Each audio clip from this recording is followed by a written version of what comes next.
En tête du classement mondial de la liberté de la presse, il y a, comme souvent, des pays d'Europe du Nord, d'abord la Finlande, puis les Pays-Bas et la Norvège, tout à fait à l'autre bout du classement, un trio infernal composé du Turkménistan, de la Corée du Nord et de l'Érythrée. Et entre les deux très grandes évolutions, avec des évolutions très positives. Par exemple, la Tunisie qui grimpe à la 96e place, qui est le premier pays du monde arabe, à l'inverse des chutes extrêmement violentes, comme celle de la Pologne, en Europe, à cause de la loi adoptée par le gouvernement pour mettre la main sur l'audiovisuel public.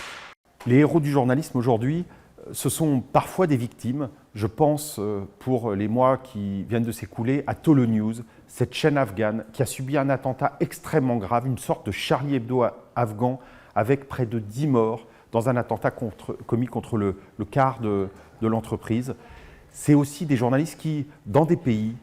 en Ouzbékistan, en Azerbaïdjan, en Érythrée, en Chine, se battent pour les citoyens de leur pays